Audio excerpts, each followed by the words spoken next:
Hello my dear student. तो आज हम लोग का जो है वो रिवीजन करने वाले हैं आपका रियल नंबर्स। ठीक है। सो रियल नंबर्स जो है वो आज हम लोग का रिवीजन में रहेगा। ये वाला जो है क्लियर डिवीजन लेमा जो है वो आपका नहीं आ रहा है। ठीक है।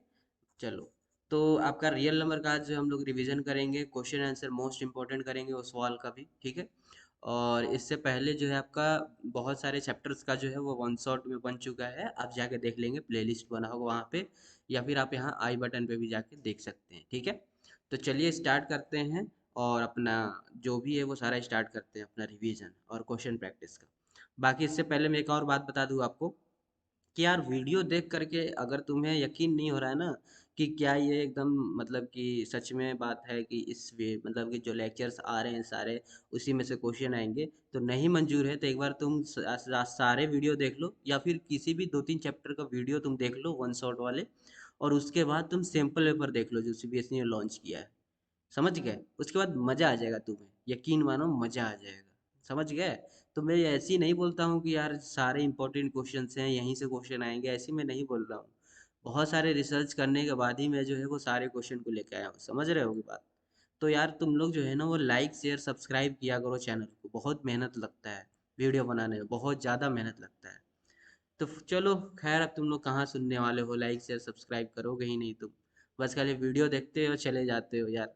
समझ गए? उससे मोटिवेशन जो है ना टीचर्स का लो हो जाता है कि हमारा वीडियो कोई नहीं पसंद कर पा रहा है, क्या क्या कमी रह गया है। समझ गए? ये सब चीज़ें जो है ना एक टीचर के मन में फिर आने लगता है। तो तुम लोग जो है ना लाइक शेयर सब्सक्राइब जरूर किया करो चैनल। चलो कोई नहीं, आगे बढ़ते हैं। सो रियल नंबर्स के बारे में देखेंगे कि it is basically the restatement of the usual division system of statement. यानी ये कह रहे हैं कि एक तरह का ये डिवीजन सिस्टम के बारे में जो है हम लोग रियल नंबर में पढ़ने वाले हैं। और ये जो है आपका यूक्लिड डिवीजन लेमा, ये जो आपका जो जो अभी इस बार नहीं आ रहा है, वो इसका फॉर्म इस तरह का था कि A is equal to B Q plus R. ये यूक्लिड डिवीजन लेमा का जो है वो फॉर्म था। इसमें ए क्या है, बी क्या है, क्यू क्या है और आर क्या है, सब चीज़ समझेंगे। आर जो है वो आप बस अभी सब चीज़ धीरे धीरे समझेंगे, लेकिन अभी पढ़ते चलिए जो मैं पढ़ा रहा हूँ। आर जो है वो जीरो के इक्वल या जीरो से बड़ा होगा, लेकिन बी से जो है वो छोटा होगा। यानी आर जो है वो जीरो के इक्वल और जीरो से बड़ा होगा, लेकिन इस बी से जो है वो क्या होगा, छोटा होगा। ठीक है, याद रखेंगे। क्यू और आर जो है यानी इस इक्वेशन में A equal to B Q plus R में क्यू आर जो है वो जीरो भी हो सकता है। ए जो है वो डिविडेंट होता है, यानी जिससे आप डिवाइड करते हैं किसी भी नंबर में। ठीक है। बी जो है वो डिवाइजर होता है, जिसको हम डिवाइड करते हैं। ठीक है।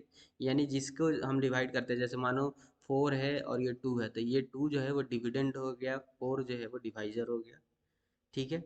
Dan Dan sir Dan Dan sir Dan Dan sir.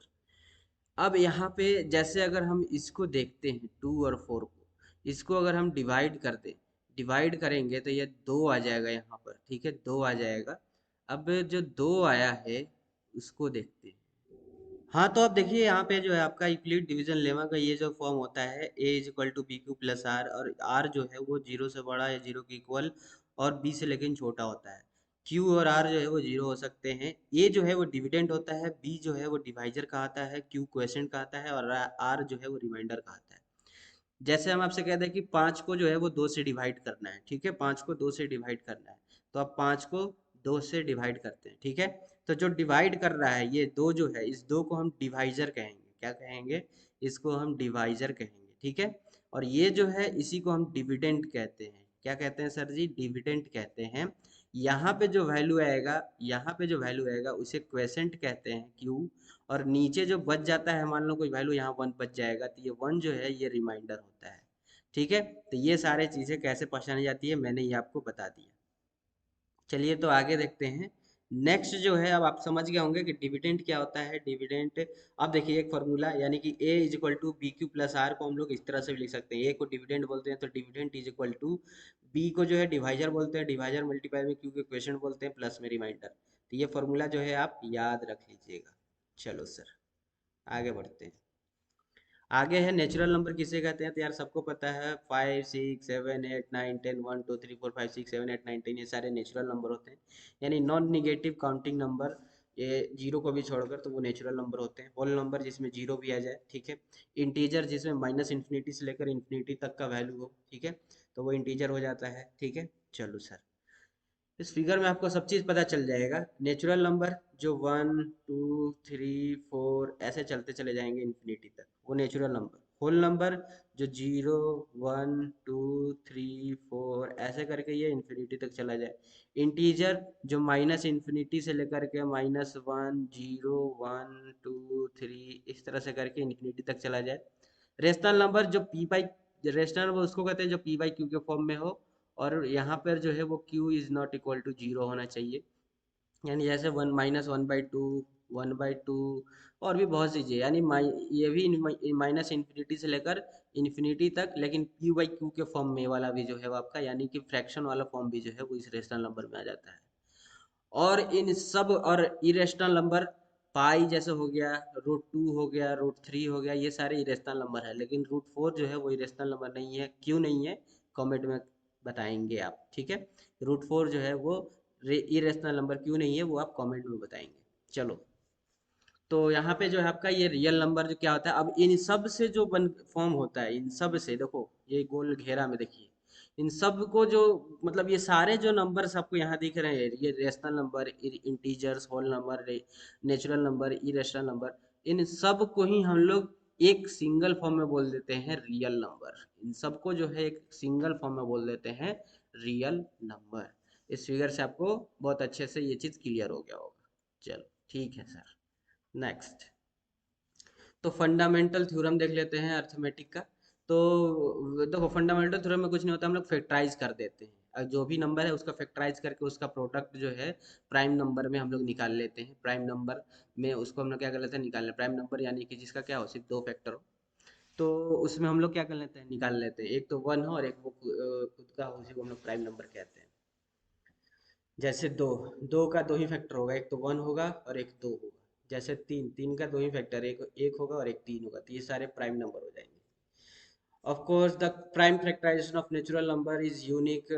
The order of the prime factor does not matter. ये वो कुछ नहीं है, यहाँ पे ये चीज़ें इंपॉर्टेंट है, ये इसको देख लीजिए कि HCF जो है, HCF क्या होता है कि HCF जो है गिवन नंबर इज, HCF कैसे निकालेंगे, तो highest common factor among all which is known as GCD, यानी ग्रेटेस्ट कॉमन डिवाइजर। यानी सिंपल लैंग्वेज में अगर हम बोले HCF के बारे में, अगर ये लाइन आपको ना समझ में आया हो, तो अगर हम इसको सिंपल लैंग्वेज में बोले HCF को, तो आप बोल सकते हैं क्या, कि हाईएस्ट कॉमन फैक्टर जो है वो आपका यहाँ पे क्या आना चाहिए, आ जाना चाहिए। हाईएस्ट कॉमन फैक्टर आपको जो है वो यहाँ पे निकालना है। हाईएस्ट कॉमन फैक्टर जो है वो आपको क्या करना है यहाँ पे सर जी, निकाल देना है। कैसे करेंगे सर, कैसे कैसे कैसे करेंगे इसको? अगर ये आपको नहीं समझ में आ रहा, तो आप इसको ये भी बोल सकते हैं, क्या बोल सकते हैं सर, आप इसको बोल सकते हैं कि product of the smallest power of each common factor. यानी कि जो भी आपको फैक्टर निकालने हैं, उसका जो स्मॉलेस्ट पावर है, उनका कॉमन सिर्फ ले लीजिए, तो आपका HCF निकल जाएगा। जैसे आपका हम एक एग्जांपल ले लेते हैं। एग्जांपल में जैसे आपको दे दे, एग्जांपल में 2 का पावर 4 गुणा में 3, और एक आपको दे दे 2 की पावर 2 गुणा में 3 गुणा में 5। इनका कहे कि इनका जो है वो आपको HCF निकालना है।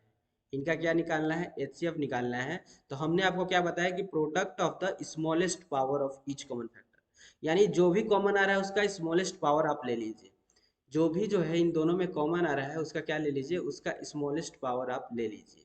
तो देखते हैं इसमें से कॉमन क्या क्या आ रहा है। पहले कॉमन तो पहले ये आ रहा है और एक ये आ रहा है।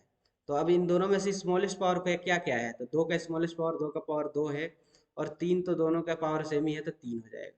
तो इनसे जो बनेगा, यानी 4 × 3 यानी कि 12 जो है वो इन दोनों का HCF होगा। समझ गए? तो ये वाला जो आपका डेफिनेशन मैंने अभी जो लिखवाया अपने हाथों से, ये जो है आपका सिंपल पड़ रहा है ऊपर वाला सा, ठीक है। तो ये आप याद रखेंगे, product of the smallest power of the each common factor. LCM को जो है हम लोग full form list common multiple है, और अगर मैं इसका भी अपने लैंग्वेज में अगर लिखवा दूँ तो इसका भी आप लिख सकते हैं, ताकि आपको याद रखने में ईजी रहे। तो आप इसका भी क्या लिख सकते हैं सर, इसका भी आप जो है वो लिख सकते हैं क्या, एलसीएम को, इस एलसीएम को जो है आप लिख सकते हैं कि आप भी लिख लेंगे product of the highest power of each factor. देखिए यहाँ कॉमन नहीं आया, ध्यान से देखेंगे, of each factor, her factor का हाईएस्ट पावर ले लेंगे हम, ठीक है, और उसका मल्टीप्लाई कर देंगे यानी प्रोडक्ट कर देंगे, each factor involve involve in the number, यानी कि हर पावर का हाईएस्ट पावर आप ले लीजिए, और जितने भी नंबर उस मतलब कि जितने भी उस नंबर में जो है इन्वॉल्व है उनका हाईएस्ट पावर आप लेकर के मल्टीप्लाई कर दीजिए यानी प्रोडक्ट कर दीजिए, तो आपका एलसीएम हो जाएगा। जैसे इसी क्वेश्चन का अगर हमें एलसीएम निकालना है, इसी क्वेश्चन का अगर हमें एलसीएम निकालना है तो क्या करेंगे, तो हाईएस्ट पावर देख लीजिए, इन जितने भी प्रोडक्ट आपको मिले हैं यहाँ से 2, 3 और 5 मिले हैं प्रोडक्ट में। सो 2 का पावर हाईएस्ट पावर क्या है, 4 है, तो 2 का पावर 4 हो जाएगा। 3 का हाईएस्ट पावर तो 3 ही है, और 5 का हाईएस्ट पावर 5 है, बस। अब इनका प्रोडक्ट करके जो भी वैल्यू आएगा वो इनका एलसीएम आ जाएगा, ये वो जो है वो इनका क्या आ जाएगा, एलसीएम जो है वो आपका आ जाएगा। उम्मीद है समझ गए होंगे क्या करना है, हाईएस्ट पावर जो है आपको देखना है, कॉमन नहीं देखना है, ये देखना है कि इन सब में हाईएस्ट पावर क्या क्या है, समझ गए। यहाँ देखिए कॉमन कहीं भी नहीं है, तो आपको सिर्फ हाईएस्ट पावर जो है वो देखना है कि क्या क्या है, बस। देन अब नेक्स्ट देखते हैं, नेक्स्ट पॉइंट क्या कह रहा है कि दो पॉजिटिव नंबर आपको, दो पॉजिटिव इंटीजर आपको एम और एन दिया है, यानी दो वैल्यू जो है आपको एम और एन जो है वो आपको दिया हुआ है, तो आप जो है एचसीएफ और एलसीएम से उसका रिलेशन क्या निकाल सकते हैं। तो मान लो एम और एन का हमने एचसीएफ निकाला, ये वैल्यू मान लो ये हमारा एचसीएफ आ गया एम और एन का, और एम और एन का जो हमारा एलसीएम निकाला जो कि ये है। तो अगर एचसीएफ और एलसीएम जो भी आया है दोनों को अगर हम मल्टीप्लाई कर देंगे ना, तो उन दोनों नंबर का मल्टीप्लाई के बराबर आता है। यह फॉर्मूला याद रखेंगे कि H C F of M N into में LCM of M N is equal to M into में एन जो है वो आपका होता है, ये फॉर्मूला आप याद रख लीजिएगा। नेक्स्ट देखते हैं fundamental theorem of arithmetic, arithmetic के कुछ फंडामेंटल थ्योरम देखते हैं। जैसे आपका यहाँ पे जो है circle of the primes as they appears, यहाँ पे जो है ये सर्कल में आपको जो है खाली जगह दे देगा। जैसे हम अगर यहाँ पे एक चीज आपको दिखाते हैं, एक सेकेंड रुकिए, क्वेश्चन आपको ऐसे मिलेगा, ये जो है यहाँ पे कुछ नहीं रहेगा, यहाँ पे जो है ये जो सर्कल आपको दिख रहे हैं यहाँ पे कोई वैल्यू नहीं रहेगा, यहाँ पे जो सर्कल आपको दिख रहा है यहाँ पे कोई भी वैल्यू नहीं रहेगा, और आपसे यही सर्कल के वैल्यू, जो सर्कल का जो है अंदर का वैल्यू आपसे पूछेगा कि क्या क्या होगा, ये आपका जो है यहाँ पे क्वेश्चन रहेगा। समझ गए, यही सर्कल का जो वैल्यू है ये पूछेगा कि यहाँ पे क्या क्या होगा, ये आपका यहाँ पे क्वेश्चन रहेगा। ठीक है, तो इसको करने का तरीका जो है आप क्या करेंगे कि आप क्या कीजिए कि इसका ये 576 को जो है, एक सेकंड रुकिएगा कलर चेंज कर लें। इसका करने का ये तरीका रहेगा कि 576 को जो है वो 1000 यानी 1092 को जो है आप डिवाइड कर देंगे 546 से, 76 नहीं 546 से। ठीक है, तो जो भी वैल्यू आपका आ जाएगा यहाँ पे जो भी वैल्यू आ जाएगा वही आपका यहाँ पे वो रह जाएगा। ठीक है, यही वही क्या हो जाएगा यहाँ पे आ जाएगा। तो यहाँ पे देखेंगे कि 576 जो है, पाँच सॉरी बार बार 576 का 546 जो है, दो के मल्टीपल में अगर हम इसको देखते हैं तो 6 दूनी 12, 2 हो जाएगा, 4 दूनी 8 और एक 9 हो जाएगा, फिर उसके बाद 5 दूनी 10 हो जाएगा। तो ये देखिए आ गया 2 बार में, यानी कि 2 बार में ये पूरा जो है वो कट जा रहा है। ठीक है, तो यानी कि यहाँ पे इस जगह पे 2 वैल्यू होगा, इस जगह पे क्या होगा, 2 वैल्यू होगा। अब सेम उसी तरह से 182 को जो है वो 546 से मल्टीप्लाई कर देंगे, यानी सॉरी डिवाइड कर देंगे। तो 182 को जो है वो 546 से जो है वो क्या कर देंगे, डिवाइड कर देंगे। जो भी वैल्यू आ जाएगा यहाँ पर वो आप यहाँ लिख देंगे। ठीक है, तो यहाँ पे कौन सा वैल्यू आया था, यहाँ पे आपका जो वैल्यू आया जैसे 3 आया है। ठीक है, तो जैसे 500 182 को अगर 3 से देख लेते हैं क्या वो वैल्यू आ रहा है कि नहीं, तो 3 2 6, 8 दूनी 24 का 4 हासिल 2 हो जाएगा, और 3 और 2 5 हो जाएगा। ठीक है, तो ये देखिए आपका यहाँ पे ये वैल्यू आ गया 546 जो है वो आपका ये वैल्यू आ गया। तो आप इस तरह से कर सकते हैं, वही सेम यहीं पे या ये चीज़ कर लीजिएगा, सेम यहाँ पे ये चीज़ कर लीजिएगा। इजी है, इजी है जी सर, इजी है। चलो जब इजी है तो आप इसको कर लीजिएगा खुद से। इसी तरह से इस तरह का क्वेश्चन आप कर लीजिएगा, इजी है, काफ़ी आसान है, आसान होता है यार। नेक्स्ट देखते हैं, रेशनल नंबर्स। रेशनल नंबर्स किसको कहते हैं? तभी मैंने बताया कि जो क्या हो, जो एम अपॉन में एन के फॉर्म में हो या फिर पी बाई क्यू के फॉर्म में हो, और एन जो है वो आपका जीरो नहीं होना चाहिए। जैसे 2/3 हो जाए, 3/5 हो जाए, ये होते हैं रेशनल नंबर, ठीक है। ये आपके क्या होंगे? रेशनल नंबर्स होते हैं। बाकी टर्मिनेटिंग नॉन टर्मिनेटिंग आपके एग्जाम में जो है वो अभी नहीं आ रहा है, कैंसिल है, डिलीटेड है आपके चैप्टर से, ठीक है। देन इरेशनल नंबर किसको कहते हैं? इरेशनल नंबर जो है वो होता है if it can not be written by M upon N, यानी पी बाई क्यू के फॉर्म में ना हम उसको लिख पाए, ठीक है। तो उस तरह के इक्वेशन को, उस तरह के जो है आपके वैल्यू को हम लोग क्या कहेंगे, और एन जो है वो जीरो के इक्वल ना हो, ठीक है। तो उस तरह के हम लोग वैल्यू को क्या कहेंगे? उस तरह के वैल्यू को हम लोग कहते हैं इरेशनल नंबर्स। याद रखेंगे, उस तरह के वैल्यू को हम लोग क्या कहेंगे? इरेशनल नंबर जो है हम लोग बोलते हैं। जैसे √2 हो गया, √3 हो गया, ये सब जो है आपके क्या होते हैं? इरेशनल नंबर्स होते हैं, ठीक है। P is a prime number. अब जैसे आपको कह रहे हैं कि √2 जो है वो आपका इरेशनल नंबर है, लेकिन हमें प्रूव, √2 जो है वो इरेशनल नंबर है, हमें प्रूफ करना है। अब इस तरह का क्वेश्चन अभी हम नीचे देखेंगे कैसे करना है। थोड़ा सा बस पढ़ लेते हैं ये एक चीजें, कि if P is a prime number, P जो है वो एक प्राइम नंबर है, और P जो है वो डिवाइड कर रहा है ए स्क्वायर को। अब चीज एक ध्यान दीजिएगा कि जब दो जो है, दो जब 8 को डिवाइड कर रहा है, सॉरी हाँ, दो जो है 8 को डिवाइड कर रहा है, यानी कि दो जो है वो दो क्यूब को डिवाइड कर रहा है, तो दो जो है वो 8 को भी डिवाइड करेगा। समझ रहे हैं? तो वही ये चीज कह रहा है। या फिर ये चीज ऐसे भी है कि जब दो दो क्यूब को डिवाइड कर रहा है, तो दो जो है वो दो को भी डिवाइड करेगा, यानी ये जो यहाँ पे दो है उसको भी डिवाइड करेगा। तो सेम चीज ये कह रहा है कि पी जो है वो डिवाइड कर रहा है ए स्क्वायर को, then P is one of the prime number of A square which divides A. तो यानी कि पी जो है वो एक ऐसा जो है आपका प्राइम फैक्टर है जो ए स्क्वायर को डिवाइड कर रहा है, तो वो ए को भी डिवाइड करेगा। जो अभी मैंने यहाँ पे बताया कि जो दो है वो दो क्यूब को भी डिवाइड कर रहा है, तो ये जो दो जो है वो एक ऐसा एक प्राइम नंबर है जो दो को भी डिवाइड करेगा। समझिए, where A is a positive integer, A जो है यहाँ पे पॉजिटिव इंटीजर है। ये एक पॉइंट याद रखेंगे, अभी सारा काम आने वाला है नीचे। दूसरा है कि p अगर पॉजिटिव नंबर है and not a perfect square, और ये जो है वो परफेक्ट स्क्वायर नहीं है, then √n is definitely an irrational number. तो हम डेफिनेटली बोल सकते हैं कि √n जो है वो आपका क्या होगा? वो एक इरेशनल नंबर होगा। √n जो है वो क्या होगा? एक इरेशनल नंबर होगा। अभी पॉइंट आप याद रखिए, अगर p एक प्राइम नंबर हो, प्राइम नंबर अगर p निकल जाए, पॉजिटिव नंबर हो, तो आपका जो है पॉजिटिव नंबर p हो और नॉट परफेक्ट स्क्वायर हो, तो √n डेफिनेटली वो इरेशनल नंबर होता है। दूसरा कि अगर p जो है प्राइम नंबर हो, अगर p प्राइम नंबर है तो √p जो है वो गारंटी है कि वो इरेशनल नंबर होगा। जैसे प्राइम नंबर यानी दो, दो प्राइम नंबर है, तो इसका अगर रूट चढ़ा दे तो √2 जो है वो डेफिनेटली क्या होगा? इरेशनल नंबर होगा। ये आपका कह रहा है ये। दूसरा में ये कह रहा है, ये जो दूसरा पॉइंट है कि अगर p एक पॉजिटिव नंबर हो लेकिन वो नॉट परफेक्ट स्क्वायर हो, जैसे रूट के अंदर 7, 7 नॉट परफेक्ट स्क्वायर है, तो ये एक इरेशनल नंबर होगा, क्योंकि परफेक्ट स्क्वायर अगर इसमें आ जाएगा, जैसे रूट आपका मान लो यहाँ 4 आ गया, ये एक परफेक्ट स्क्वायर नंबर है, तो इसका वैल्यू आ जाएगा 2, और 2 तो आपका भाई p बाई क्यू के फॉर्म में लिख सकते हैं, यानी ये एक रेशनल नंबर हो जाएगा। तो यही कारण है कि रूट के अंदर जो है अगर परफेक्ट स्क्वायर नंबर आएगा तो वो इरेशनल नंबर नहीं होता है, ठीक है।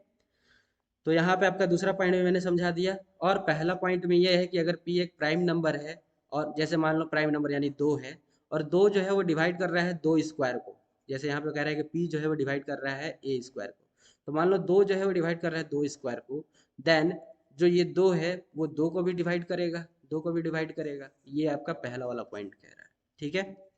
तो ये 3 पॉइंट मैंने आपको समझा दिया। अभी इसका काम अभी नीचे आने वाला है। चलो, तो यहाँ तक हम लोगों ने पूरा थ्योरी जो है वो कंप्लीट कर लिया, रियल नंबर का पूरा थ्योरी जो हम लोगों ने कंप्लीट किया रियल नंबर का, ठीक है। जितना समझना था हमने समझा दिया आपको। अब हम लोग आते हैं अपने ओसवाल बुक के जो भी चैप्टर वाइज क्वेश्चन पेपर्स हैं उन पे अब हम लोग जो है वो बात करेंगे। जैसे आपके एग्जाम में जो है वो क्वेश्चन आया है कि फाइंड द लार्जेस्ट नंबर, यानी आपको लार्जेस्ट नंबर जो है वो फाइंड करना है। एक चीज़ पहले मैं आपको बता देता हूँ चैप्टर स्टार्ट करने से पहले, क्या कि एक चीज आप याद रखेंगे, क्या क्या सर याद रखेंगे, कि अगर अगर आपके क्वेश्चन में लार्जेस्ट, हाईएस्ट, मैक्सिमम इस तरह का लैंग्वेज यूज हो रहा है, तो पक्का उस क्वेश्चन में आपसे क्या पूछ रहा है HCF कह रहा है कि HCF निकाल दो, लार्जेस्ट हाईएस्ट मैक्सिमम, इस तरह का क्वेश्चन अगर उस क्वेश्चन में यूज हो रहा है ना, मतलब इस तरह के जो है आपका ये चीजें यूज हो रही हैं, ठीक है, तो पक्का वो आपसे क्या पूछना चाह रहा है, HCF पूछना चाह रहा है। ये एक आप छोटा सा जो है कॉन्सेप्ट याद रखिए। और अगर कोई क्वेश्चन में लिस्ट, ठीक है, मिनिमम, इस तरह का क्वेश्चन जो है अगर आपके एग्जाम में मतलब उसमें पूछ रहा है, स्मॉलेस्ट, अगर इस तरह का जो है लैंग्वेज यूज कर रहा है अगर आपके क्वेश्चन में, तो समझिए उसमें आपका क्या पूछना चाहता है, वो एलसीएम जो है, एलसीएम जो है वो आपसे पूछना चाहता है। बस सिंपल सा ये कॉन्सेप्ट आप याद रखेंगे।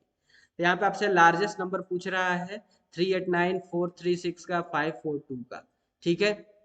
लिविंग रिमाइंडर यानी 389 का जो है रिमाइंडर 7 आ रहा है, 436 का रिमाइंडर 11 आ रहा है, और 542 का जो रिमाइंडर है वो 15 आ रहा है। तो आपसे पूछ रहा है कि वो कौन सा लार्जेस्ट नंबर होगा जो इन तीनों को डिवाइड कर रहा होगा, ठीक है। तो तीनों को डिवाइड करने के लिए वो लार्जेस्ट नंबर के लिए क्या होना चाहिए, अब भाई ये सब इनका तो रिमाइंडर बच जा रहा है, 398 का 7 रिमाइंडर बच रहा है, 436 का 11 बच रहा है, 542 का 15 बच रहा है। हमें परफेक्ट जो है वो वैल्यू बताना है जो इन तीनों को डिवाइड कर रहे हैं। तो अगर हम इनमें से रिमाइंडर माइनस करते हैं तो जो वैल्यू आएगा वो पक्का उस लार्जेस्ट नंबर से डिवाइड कर रहा होगा। इसलिए हम क्या करेंगे कि 398 में से जो इसका रिमाइंडर है वो माइनस कर देंगे तो 391 आ जाएगा, 436 में से 11 माइनस कर देंगे तो 425 आ जाएगा, और 542 में से इसका रिमाइंडर 15 माइनस कर देंगे तो 527 आ जाएगा। अब सिंपल सा है, अब इन सब का जो 391, 425 और 527 आया है इनका HCF निकाल दो। तो HCF निकालोगे तो कितना आ जाएगा, 17 आ जाएगा, क्योंकि लार्जेस्ट वैल्यू आपसे पूछा है तो HCF निकालेंगे। तो यहाँ पे इसका HCF कितना आ जाएगा, 17 आ जाएगा। अब सर यहाँ पे ये HCF निकाला कैसे, तो प्राइम फैक्टराइजेशन करके, जैसे 391 का प्राइम फैक्टराइजेशन ये कर दिया है। एक दो क्वेश्चन में आपको इस तरह से बता देता हूँ, देन उसके बाद हम लोग जो है वो डायरेक्ट अब बढ़ते चले जाएंगे, बार बार आपको प्राइम फैक्टराइजेशन में करके जो है वो नहीं दिखाऊंगा, क्योंकि अब आप इतने भी छोटे नहीं हैं कि आपको प्राइम फैक्टराइजेशन बार बार करके दिखाया जाए। वीडियो का लेंथ जो है वो बिना मतलब का बढ़ता चला जाएगा, और आपके पास टाइम भी नहीं है कि आप जो है वीडियो का लेंथ इतना बड़ा हो तो आप देखेंगे वीडियो, ठीक है। तो जैसे आपको 391 का जो है प्राइम फैक्टराइजेशन करेंगे तो देखिए क्या 3 से कट रहा है, तो 9, 10, 11, 12, 13, 3 से नहीं जाएगा ये, तो ये किससे जा रहा है जल्दी बताइए, किस चीज से ये चला जाएगा। 391 का अगर हम देखते हैं इसका, तो 391 का क्या हो जाएगा जल्दी बताओ। तो अगर ये 3 के टेबल में तो जा नहीं रहा है मल्टीप्लाई करने पर, मतलब किससे, तो अगर देखें 17 के टेबल में जो है वो जाएगा, 17 के 17, 23, 23, 23 बार में जो है वो चला जाएगा ये 391, ठीक है सर। 425, इसलिए आपको जो है बेस तक टेबल बढ़िया से याद रहना चाहिए। 425 का देखे ये 5 के टेबल में चला जाएगा, क्योंकि लास्ट में 5 है तो 5 से काट लेते हैं पहले। तो 42, 45 जो है वो चला जाएगा आपका 9 बार में, 8 बार में जो है वो 40 चला जाएगा। तो 40 चला गया यहाँ से 8 बार में, अरे यार ये क्या लिख रहे हैं यहाँ पे, तो यहाँ पर जो है वो 8 बार में 40 चला गया, 40, उसके बाद दो यहाँ गया ये 25, यानी 85 बार में ये चला जाएगा। फिर उसके बाद फिर ये 5 के टेबल में जाएगा कितने बार में, एक बार में 5 चला जाएगा, 35 यानी 7, 17 बार में। तो ये हमारा 425 का आ गया। 527 का देखते हैं, 527 का देखते हैं, ये जो है ये भी 17 के टेबल में जो है वो चला जाएगा, 17 के टेबल में कितने बार हो जाएगा, 3 बार में जो है 21, 51, 31, 31 बार में जो है वो चला जाएगा 17। तो ये आपका आ गया प्राइम फैक्टराइजेशन, ठीक है। अब इसमें जो है आप देख लीजिए कैसे करेंगे। सो 391 का आप लिखेंगे यहाँ पे 17 × 23, फिर उसके बाद यहाँ पे आप लिखेंगे 425, 425 को आप लिखेंगे 5 × 5 × 17, और यहाँ पे आप जो है वो 527 को लिखेंगे 17 × 31। तो यहाँ आप एक चीज देख सकते हैं कि हमें HCF के लिए क्या करना था, हमको HCF के लिए क्या करना था, कॉमन निकालना था हमें। कॉमन की सब में से जो है आपका हाईएस्ट पावर जो है वो आपका, सॉरी हाईएस्ट पावर कह रहे हैं, लीस्ट जो आपका क्या है, पावर है, यानी कम से कम वाला जो आपका जो स्मॉलेस्ट पावर है जो कॉमन आ रहा है इन तीनों में, वो हमारा जो है वो HCF हो जाता है। तो कलर चेंज करके आपको बताते हैं। इसमें से देखिए 17 जो है वो आपका कॉमन आ रहा है, 17 जो है वो कॉमन आ रहा है, तो 17 जो है वो इनका HCF हो जाता है, ठीक है। तो ये रहा आपका 17 इसका HCF। इस तरह से भी आप कर सकते हैं, या फिर डिविजिबिलिटी रूल लगा के भी कर सकते हैं, वो भी मैं अभी आपको यहाँ पे बता देता हूँ, ठीक है। डिविजि मैं LCM HCF का आपका पूरा जो है हम टेंशन ही खत्म कर दूंगा यहाँ पे। तो चलिए ये क्वेश्चन, इस तरह क्वेश्चन मैं डिटेल में आपको ये बता दे रहा हूँ, उसके बाद जो है मैं सारा डायरेक्ट कहूंगा कि आप उस तरह से आप बना लेंगे, ठीक है। क्योंकि बार बार जोड़ घटाओ यार, अब जोड़ घटाओ तो तुम लोग को आता ही होगा, बस मेथड बताना है कि कैसे करना है, समझ गए, मेथड बस आपको पता रहना चाहिए कैसे करना है, बाकी जोड़ घटाओ तो आप कर ही लेंगे। तो जैसे कि आपको यहाँ पे तीन वैल्यू दिया है, कौन कौन सा, यहाँ पे देखिए 391, 425 और 527। तो 391, 425 और 527 दिया है। इनमें से किसी भी दो में देख लीजिए, किसी भी दो को उठा लीजिए, जैसे हम मान लो 391 को उठा लेते हैं और इसको डिवाइड कर देते हैं 527 से, इसको डिवाइड करते हैं 527 से। अब इसको डिवाइड करोगे एक बार में, अब जो है हम काट लेते हैं 391 को, तो एक बार में 391 चला जाएगा, तो यहाँ पर जो है वो घटेगा, तो ये 6 हो जाएगा, ये 3 हो जाएगा और ये 1 हो जाएगा, 136 आ जाएगा। अब यहाँ पे ये जो नंबर होता है उसको उतार लेते हैं यहाँ पे 391, इस तरह से हम लोग एचसीएफ निकालते हैं, तो ये 391 हो जाएगा। अब इस 136 को 391 से करोगे, दो बार में आपका यहाँ पे चला जाएगा, दो 136 दूना 272 होता है, हाँ 272 जो है वो चला जाएगा। सो 272 यहाँ पे ये आ जाएगा, तो यहाँ से 119 जो है वो आपका आ जाएगा यहाँ पे, ठीक है। अब फिर से ये वाला नंबर यहाँ उतर जाएगा 136। अब 136 का जो है आप कर दीजिए 119 से, तो फिर से एक बार में चला जाएगा 119, 119 फिर से जाएगा, तो यहाँ पे आ जाएगा 7 और यहाँ पे आ जाएगा ये 1, 17 आ जाएगा। अब ये 119 को यहाँ पे उतार दो, जब तक जो है यहाँ पे इस नंबर से यानी कि डिवाइजर से जो है आपका रिमाइंडर छोटा ना आ जाए, तब तक हम डिवाइड करते चले जाएंगे, ठीक है। तो अभी भी देखो ये 17 जो है आपका आ रहा है, 17 रिमाइंडर जो है वो 17 आ रहा है, और यहाँ पे डिवाइजर जो है वो ये है, तो यानी डिवाइड अभी हो सकता है, तो करते चले जाएंगे। तो 17 119 यहाँ पे 17 को 119 से कर देंगे, जब तक मतलब कि छोटा मतलब जीरो ना आ जाए तब तक जो है वो करते चले जाएंगे। तो 17 जो है वो आपका 119 से करेंगे, तो 17 119 जो है वो 17 के टोल में जाता है, हाँ जाता है, सात सात बार में जो है वो 119 आ जाएगा, तो ये देखो जीरो आ गया यहाँ पे। तो यहाँ पे जो लास्ट में जो जीरो जहाँ पे आता है ना, तो उसका जो डिवाइजर होता है, उसका जो डिवाइजर होता है वही आपका क्या हो जाता है, एचसीएफ जो है वो हो जाता है। नहीं मंजूर है तो आप देख सकते हैं कि ये जो 17 है इस 425 को भी डिवाइड करेगा, ठीक है, 425 को भी ये 17 डिवाइड करेगा, हाँ देख लीजिए, 425 को अगर 17 से डिवाइड करेंगे तो 17 में काटोगे इसको, एक बार देख लेना इसको करके, ये डिवाइड करेगा 17। अगर हम देखें तो ये मेरे ख्याल से जो है 17 में 25 से यानी 25 से जाएगा ये 17 के टर्म में, एक बार देख लेना करके, करोगे तो इसका भी रिमाइंडर जो है वो जीरो आ जाएगा, यानी कि 17 जो है वो आपका इसका एचसीएफ जो है वो आ जाएगा।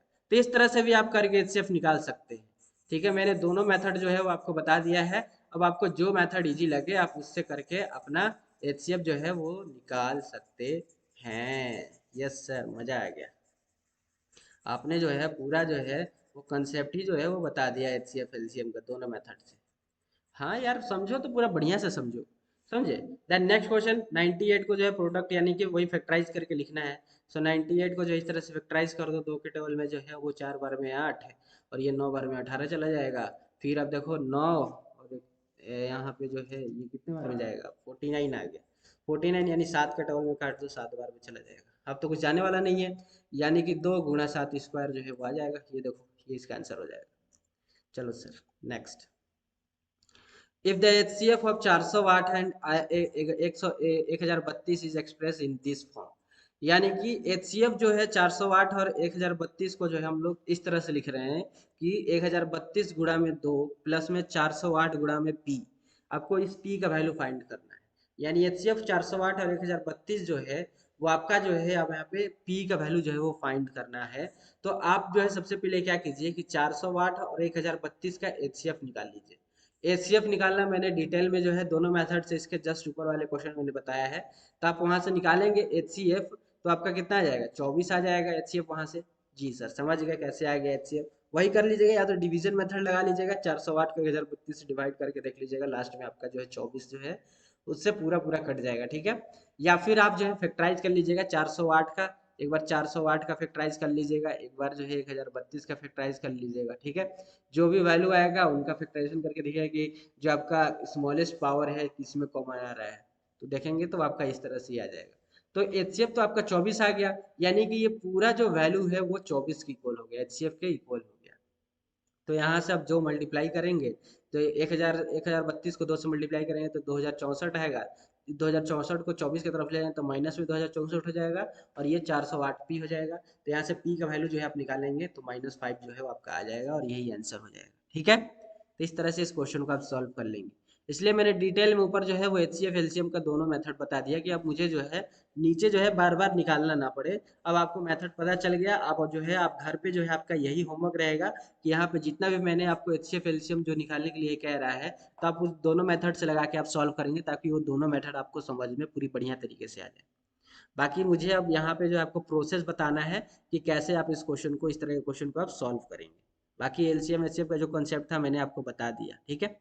सो एचसीएफ एंड एलसीएम जो है दोनों नंबर का जो है वो 9 और 459 जो है वो दिया हुआ है, ठीक है, दोनों नंबर का।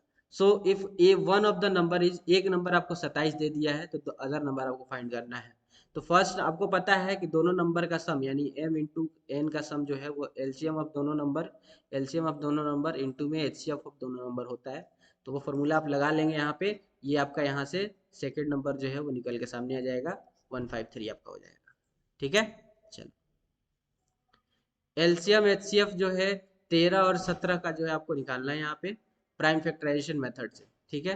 13 और 17 का प्राइम फैक्टराइजेशन मेथड से एलसीएम और एचसीएफ निकालना है। तो 13 का प्राइम फैक्टराइजेशन मेथड करेंगे तो 1 और 3 आएगा, 17 करेंगे तो 1 और 7 आएगा, क्योंकि दोनों प्राइम नंबर है। तो यहाँ पे जो है कॉमन क्या आ रहा है, कॉमन यहाँ पे 1 आ रहा है। तो 1 जो है इन दोनों का क्या हो जाएगा, एलसीएम और एचसीएफ जो है आपका हो जाएगा, यानी सॉरी, यहाँ पे 1 जो है वो आपका एचसीएफ हो जाएगा, क्योंकि दोनों में कॉमन जो आ रहा है वो 1 आ रहा है।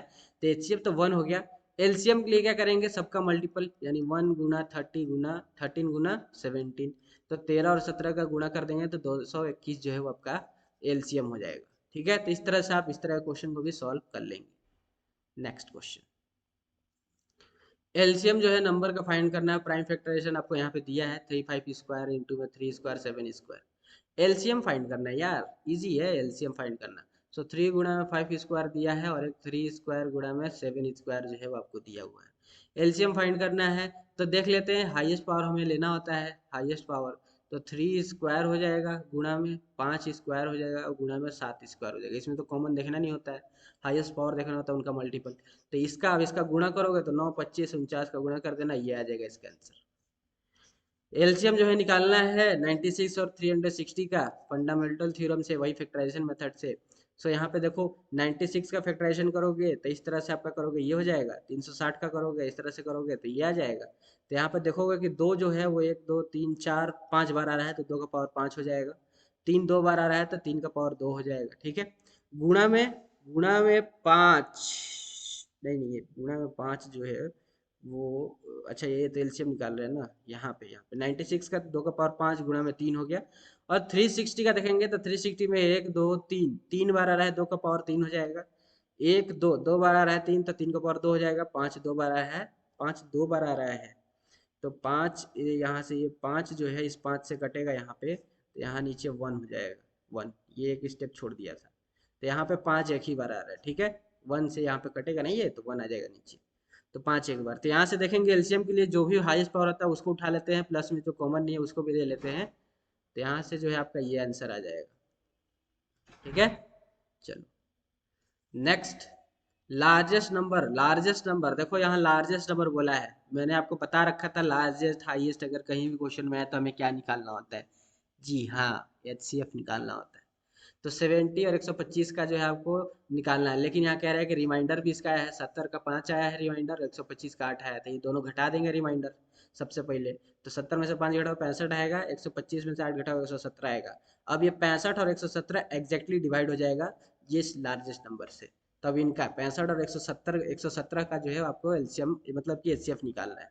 तो 65 का प्राइम फैक्टराइजेशन करेंगे तो 5 और 13 आ जाएगा, और 117 करेंगे तो 3 स्क्वायर इंटू में 13 आ जाएगा। अब इनमें हाईएस्ट पावर हमें देखना है, तो हाईएस्ट पावर क्या आ रहा है, सिर्फ 13 ही तो आ रहा है कॉमन हाईएस्ट पावर में। सो 13 जो है वो इसका एचसीएफ हो जाएगा, यानी रिक्वायर्ड नंबर जो है वो आपका क्या हो जाएगा, 13 हो जाएगा। नेक्स्ट क्वेश्चन आपके स्क्रीन के सामने।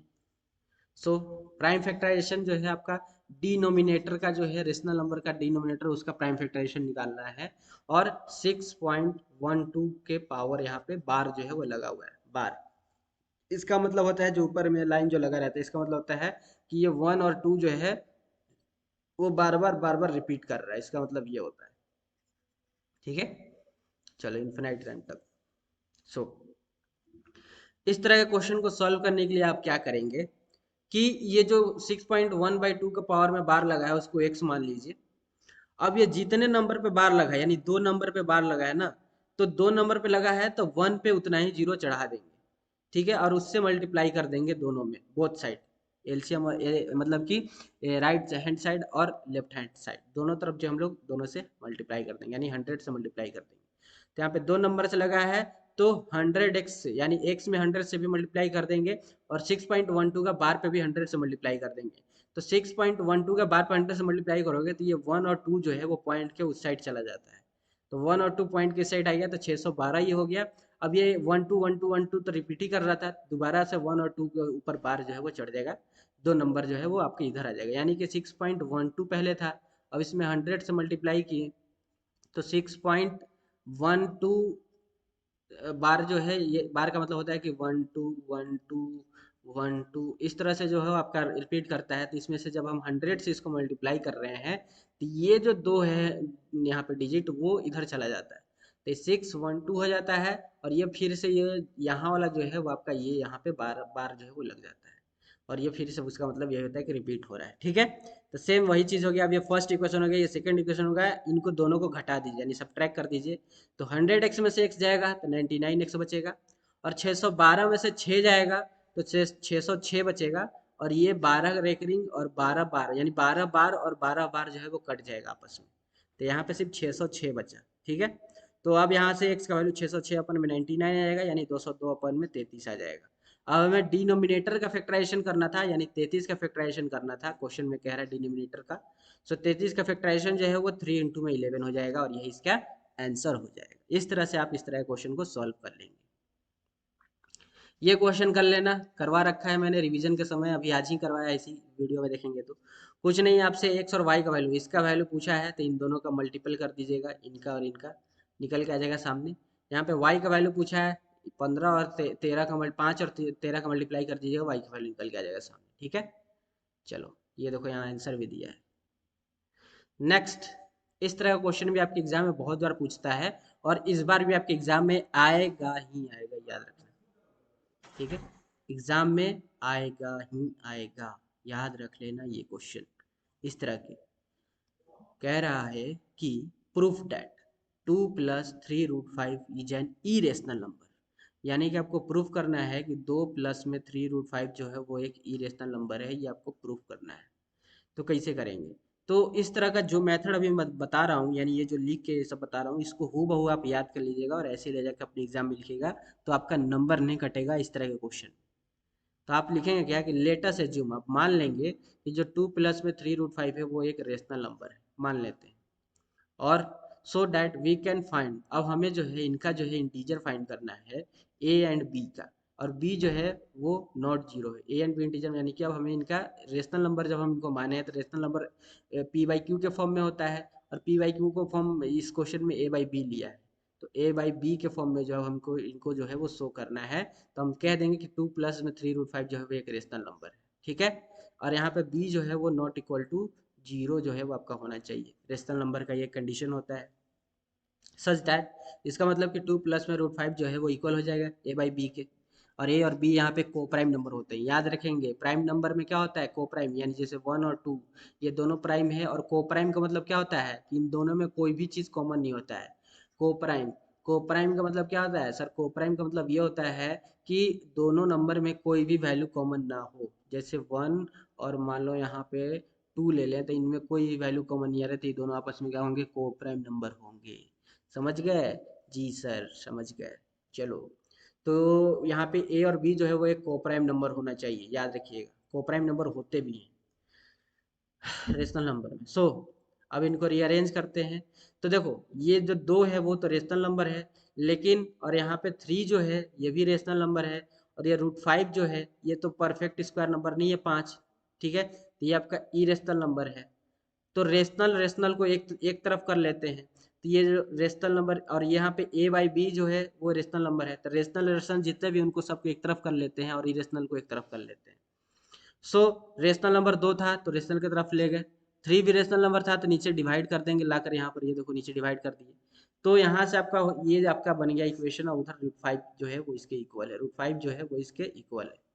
सो ये देखो √5 जो है वो a/3b - 2/3 के इक्वल है। अब उसके बाद आप क्या कहेंगे, नीचे देखिए क्या लिखेंगे, मतलब कि a और b इंटीजर्स हैं और a/3b - 2/3 जो है वो एक रेशनल नंबर है। हाँ भाई, p/q के फॉर्म में रेशनल नंबर होगा। सो √5 भी जो है वो एक रेशनल नंबर होना चाहिए था, क्योंकि रेशनल नंबर जो है वो हमेशा रेशनल नंबर के इक्वल होते हैं, ठीक है। और ई रेशनल नंबर जो है वो हमेशा ई रेशनल नंबर के इक्वल होते हैं, ठीक है, ई रेशनल नंबर के इक्वल होते हैं।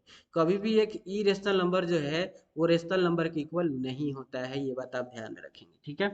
तो यहाँ पे देखिए √5 जब यहाँ पे a/3b - 2/3 एक रेशनल नंबर है, तो √5 भी एक रेशनल नंबर होना चाहिए था, लेकिन एक कॉन्ट्राडिक्ट हो गया, एक यहाँ पे गलत बात हो गई, क्या कि √5 जो है वो एक इरेशनल नंबर होता है। तो भाई एक इरेशनल नंबर रेशनल नंबर के इक्वल कैसे हो सकता है? तो यहाँ से हम कंक्लूड ये कर देंगे कि 2 + √5 जो है वो भी एक इरेशनल नंबर है। इस तरह से आप प्रूफ करेंगे इस तरह के क्वेश्चन को, और ये लैंग्वेज जो है आप याद रखेंगे, आपके एग्जाम में इस तरह क्वेश्चन आएगा ही आएगा, बहुत सारे क्वेश्चन करने वाले हैं इस तरह का। शो करना है कि 3√7 जो है वो एक इरेशनल नंबर है। सेम ऐसे ही मान लेंगे, एज्यूम कर लेंगे कि 3√7 जो है एक रेशनल नंबर है, यानी कि कोप्राइम a/b जो जो b इक्वल टू नॉट 0 है, वो जो है आपका 3√7 जो है वो इक्वल हो जाएगा a/b के। तो यहाँ से रीअरेंज करेंगे तो भाई 3 जो है वो एक रेशनल नंबर है, तो वो उधर रेशनल नंबर की तरफ भागेगा, तो 3 इधर नीचे आ जाएगा। तो ये इरेशनल नंबर हो गया और ये रेशनल नंबर हो गया। तो यहाँ पे इसका मतलब ये हो गया कि रेशनल नंबर जो है वो रेशनल नंबर की इक्वल होता है, यानी √7 भी एक रेशनल नंबर होना चाहिए था। लेकिन कॉन्ट्राडिक्ट ये है कि √7 जो है यानी 7 जो है वो एक परफेक्ट स्क्वायर नंबर नहीं है, यानी कि वो एक इरेशनल नंबर हो गया। तो यहाँ से हम कह देंगे कि भाई 3√7 भी जो है वो क्या होगा, एक इरेशनल नंबर होगा। इस तरह से आप करेंगे इस तरह क्वेश्चन को। समझ गए सर, समझ गए। नेक्स्ट एक्सप्लेन करना है कि 17 इंटू में 5 इंटू में 11 इंटू में 3 इंटू में 2 प्लस ऑफ 2 इंटू में 11 जो है वो एक कंपोजिट नंबर है। कंपोजिट नंबर है, ये हमें क्या करना है, प्रूफ करना है। कंपोजिट नंबर किसे कहते हैं? जिसका दो से ज्यादा प्राइम फैक्टर हो उसको कंपोजिट नंबर कहते हैं। तो इसको प्रूफ करना है कि इसका जो है ये जो वैल्यू है, इसका जो मल्टीप्लाई और प्लस करके जो वैल्यू आएगा वो एक कंपोजिट नंबर होगा, ये प्रूफ करना है। कुछ नहीं यार, सिंपल से मल्टीप्लिकेशन कर दो। यहाँ देखो 2 इंटू में 11 प्लस में बीच में प्लस है, तो इधर भी देखो 2, इधर 11 है और इधर 2 है, तो इन दोनों में से 2 इंटू 11 कॉमन ले लेंगे, तो अंदर बच जाएगा 17 इंटू में 5 इंटू में 3 प्लस में 1। 17 इंटू में 5 इंटू में 3 करोगे 255 आएगा, प्लस 1 करोगे 256 आ जाएगा। सो 2 मल्टीप्लाई 11 मल्टीप्लाई 256, तो इनका मल्टीप्लाई जब पूरा करोगे तो कोई एक नंबर आएगा, और इस नंबर का प्राइम फैक्टराइजेशन 256, 11 और 2 है, ठीक है। यानी कि 2 से ज़्यादा प्राइम जो है फैक्टर है इसका, 2 से जब ज़्यादा प्राइम फैक्टर है यानी कि ये एक नंबर जो है वो क्या होगा, कंपोजिट नंबर होगा। हमने एक्सप्लेन भी जो है वो कर दिया, ठीक है। तो इस तरह से इस तरह क्वेश्चन को आप सॉल्व कर लेंगे अपने एग्जाम में। चलो आगे बढ़ जाए, अच्छा क्वेश्चन है। नेक्स्ट चेक करना है कि 4 का पावर n जो है जिसका कि इन डिजिट जो है वो 0 होना चाहिए, और फॉर एनी नेचुरल नंबर। ये चेक करना है कि जो 4 का पावर सॉरी सॉरी जो ये 4 का पावर यहाँ n है, ठीक है, 4 का पावर n चेक करना है कि 4 का पावर n जो है n can and with the digit 0। क्या 4 का पावर n का जो है वो लास्ट वाला डिजिट, यानी 4 का पावर n है, तो इसका अगर कुछ भी पावर हो तो क्या उसका लास्ट डिजिट जो है वो 0 हो सकता है, ये हमें चेक करना है। तो इस तरह क्वेश्चन के लिए आप क्या करेंगे कि 2 का पावर 4 का पावर n है, तो 2 का पावर 2 का पावर n लिख सकते हैं, तो यहाँ पे 2 का पावर 2n हो जाएगा। अब लास्ट डिजिट में यानी कि किसी भी नंबर के लास्ट में 0 0 या फिर सिंगल डिजिट में 0 कब आता है?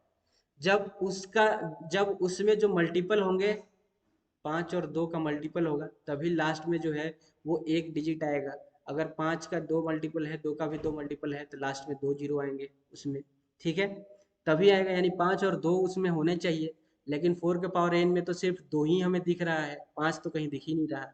तो बस वही चीज़ अब नीचे कंक्लूड कर देंगे आप कि the only prime number of factorization 4 का पावर n, 4 का पावर n का सिर्फ एक ही प्राइम फैक्टर है 2। So there is no other prime factor, इसका कोई अदर प्राइम फैक्टर नहीं है। सो 5 जो है इसमें है ही नहीं प्राइम फैक्टर में, तो 4 का पावर n में जो है कभी भी इन डिजिट जो है वो 0 आएगा ही नहीं। आप इस तरह से इसको कंक्लूड कर देंगे, ठीक है। तो इस तरह के क्वेश्चन आप सॉल्व कर लेंगे, इजी है जी सर, इजी है।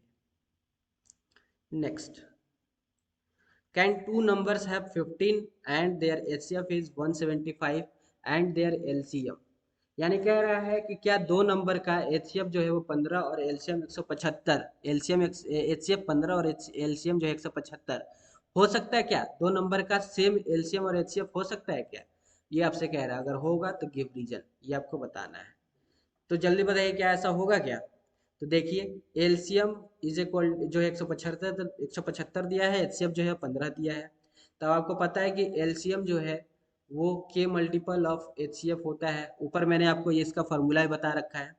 सो एलसीएम 175 है, 175 है, के मल्टीपल ऑफ एचसीएम एचसीएफ जो है 15 है, तो यहाँ से जो के का वैल्यू आ रहा है वो 11.67 आ रहा है। लेकिन के का वैल्यू जो है वो एक आपका क्या आना चाहिए, यहाँ पे के का वैल्यू जो है वो आपका पॉइंट में नहीं आना चाहिए। ये बात आप ध्यान रखेंगे, के का वैल्यू जो है वो पॉइंट में आपका नहीं आना चाहिए, ठीक है, डेसिमल में नहीं आना चाहिए, ठीक है। वो एक रियल नंबर जो है आपका नहीं होना चाहिए, समझ गए, वो एक नेचुरल नंबर होना चाहिए, 1 2 3 4 ऐसे आना चाहिए। तो यहाँ पे जो है आप कहेंगे कि कभी भी दो नंबर जो है, यानी कभी भी दो नंबर का एचसीएफ और एलसीएम जो है 15 और 175 सेम नहीं आ सकता है। आप इस तरह से उसको कंक्लूड कर देंगे, ठीक है, समझ गए? जी सर समझ गए। आगे बढ़ते हैं। √5 एक इरेशनल नंबर है। शो करना है कि 3 प्लस √5 जो है वो एक इरेशनल नंबर है। ये यानी कि इस बार आपको √5 इरेशनल नंबर पहले से ही दे दिया है। अब आपको शो करना है कि 3 प्लस √5 जो है वो एक इरेशनल नंबर है। सो वही एज्यूम कर लीजिए कि √5 एक रेशनल नंबर है। यहाँ से √5 जब एक रेशनल नंबर है तो पी बाई क्यू जो है, यानी कि √5 जो है पी बाई क्यू के इक्वल हो जाएगा। और पी और क्यू को प्राइम नंबर है। अब इनमें स्क्वायरिंग बोथ साइड कर दीजिए, तो यहाँ भी स्क्वायर कर दीजिए और यहाँ भी स्क्वायर कर दीजिए, तो ये 5 हो जाएगा, ये पी स्क्वायर ऊपर में क्यू स्क्वायर हो जाएगा। तो यहाँ से इस क्यू स्क्वायर को उधर ले जाइए तो 5q square is equal to P square हो जाएगा। इक्वेशन फर्स्ट ले लीजिए। तो यहाँ से हमें ये पता चल रहा है कि ये जो पी स्क्वायर है वो 5 को डिवाइड कर रहा है, यानी 5 जो है वो डिवाइड कर रहा है पी स्क्वायर के, सॉरी 5 जो है वो डिवाइड कर रहा है पी स्क्वायर को। इस 5 को नीचे ले आइए, इधर 5 को नीचे आ जाएगा। सो 5 जो है वो डिवाइड कर रहा है पी स्क्वायर को। तो ये 5 जो है वो पी को भी डिवाइड करेगा। ये हम लोगों ने पढ़ रखा है अभी ऊपर पॉइंट इस तरह का, ठीक है। तो 5 जो है वो किसको डिवाइड करेगा? पी को भी डिवाइड करेगा, ठीक है। सो अब यहाँ से मान लेंगे कि ये जो P है ये इसको मान लेते हैं कि 5R। जब 5 P को डिवाइड कर रहा है, जब 5 जो है P को डिवाइड कर रहा है, तो 5 जो है जब P को डिवाइड कर रहा है तो P के मल्टीपल में अगर हम 5 लिख देते हैं, 5 से अगर P को मल्टीप्लाई करते हैं तभी वो 5 से डिवाइड करेगा। जी हाँ सर। जैसे मानो 5 जो है वो 25 को डिवाइड कर रहा है, अगर 25 में और 5 का मल्टीपल कर देते हैं तो यहाँ पे जो भी वैल्यू आएगा 25 को 5 से मल्टीप्लाई करके वो भी तो 5 से डिवाइड करेगा। जी हाँ सर करेगा, एकदम करेगा। तो इसलिए हमने P जो मान लेते हैं कि जो P है वो 5R है, कोई R वैल्यू जो वो मान लेते हैं R है। तो अब जो है पुट कर देते हैं इस पी स्क्वायर के जगह पे, यानी कि जो हमारा 5q square is equal to P square आया था, तो इस पी स्क्वायर के जगह पे 5r जो है वो पुट कर देंगे, तो 5r स्क्वायर हो जाएगा। तो यहाँ से 5q square is equal to 25r square हो जाएगा। तो यहाँ से 5 से 25 5 बार में चला जाएगा, यानी q स्क्वायर जो है वो 5r स्क्वायर के बराबर आ गया। तो यहाँ से हमें ये चीज़ पता चल रही है, इस 5 को नीचे ले आओगे इधर डिवाइड में q स्क्वायर के, तो 5 जो है अब ये q स्क्वायर को डिवाइड कर रहा है, तो 5 जो है उस क्यू को भी डिवाइड करेगा, ठीक है। इस फॉर्म को आप ऐसे ही याद रख लीजिए, जिनको नहीं समझ में आ रहा है आप जैसे मैं अभी बताते चला गया हूँ बस आप इसको ऐसे ही याद रख लीजिए, ठीक है। और आपके एग्जाम में ये पक्का इस तरह क्वेश्चन आता है, याद रखेंगे भाई। तो आप ऐसे याद भी रख सकते हैं कि कैसे कैसे मैंने किया है। तो 5 जो है वो क्यू को भी डिवाइड करेगा। सो आप एक चीज़ देख रहे हैं यहाँ पे कि पी और क्यू दोनों को जो है वो 5 डिवाइड कर रहा है। यहाँ देखेंगे कि यहाँ भी जो है वो 5 जो है वो पी को भी डिवाइड कर रहा था, और नीचे भाई साहब ये 5 जो है वो क्यू को भी डिवाइड कर रहा है। एक बात बताना सर, पी और क्यू जो है वो तो आपस में को प्राइम नंबर होते हैं, को प्राइम नंबर। और को प्राइम नंबर उनको कहते हैं जिनमें की कोई भी चीज़ कॉमन नहीं आता है। लेकिन 5 और क्यू को भाई डिवाइड कर रहा है एक सेम नंबर 5, सॉरी पी और क्यू को जो है डिवाइड कर रहा है एक सेम नंबर 5, ठीक है। यानी 5 जो है इन दोनों में कॉमन आ रहा है, लेकिन हमने तो ऊपर कहा था कि पी और क्यू एक को प्राइम नंबर है, यानी कि कहीं ना कहीं लोचा है सर। यानी कि हमारा जो कॉन्ट्राडिक्ट निकला कि पी और क्यू एक कॉमन नहीं होंगे, यानी पी और क्यू में कोई भी चीज़ कॉमन नहीं होगा, वो एक कोप्राइम नंबर होते हैं, ये हमारा एक यहाँ पे कॉन्ट्राडिक्ट निकल गया। यानी हमारा जो एजम्पशन था कि √5 जो है वो एक रेशनल नंबर है, वो हमारा गलत हो गया। यानी कि यहाँ से आप बोल देंगे कि 3+5 जो है वो एक इरेशनल नंबर होता है। इस तरह से आप इस तरह के क्वेश्चन को आप सॉल्व कर दीजिएगा, आसानी से आपका कंप्लीट हो जाएगा। चलो सर, मजा आ गया। इस तरह के क्वेश्चन आप बहुत बेहतरीन बेहतरीन क्वेश्चन ले आए हैं सर। भाई जो आएगा आपके एग्जाम में वो तो मैं कराऊंगा ही, और उसी से आएगा क्वेश्चन। 3+√3 जो है वो एक इरेशनल नंबर है, प्रूफ करना है। HW कर लेना, नहीं समझ में आएगा इसका सोल्यूशन दिया हुआ है, बहुत सारे मैं करा चुका हूँ इस तरह question. Next question, 3 bells toll at interval, यानी कि 3 बेल जो है वो उसको बजाया जाता है एक इंटरवल पे, 9, 12, 15 मिनट पे बजाया जाता है। एक साथ स्टार्ट किया जाए, अगर एक साथ मतलब कि अगर हम इसको एक साथ स्टार्ट करते हैं, एक साथ स्टार्ट करते हैं, आफ्टर वाट टाइम, अब कुछ समय बाद, मतलब और कितने समय बाद, यानी 9 मिनट भी हो गया, 12 मिनट पे बज गया, 15 मिनट पे बज गया, अब कितने समय बाद जो है वो दोबारा से वो घंटी बजेगी, ये आपसे पूछा है। यानी कि आपसे कह रहा है कि अब कितने समय बाद जो है वो दोबारा से अब ये घंटी बजेगी, ये आपसे जो है वो कह रहा है। यानी कि यहाँ पे जो है आपसे टाइम पूछ रहा है कि कम से कम कितने समय बाद जो है, यानी कि एट व्हाट टाइम, यानी कम से कम कितने समय बाद जो है वो आपका दूसरी बेल बजेगी, यानी कि अब दूसरी बेल जो है नेक्स्ट बेल बजेगी।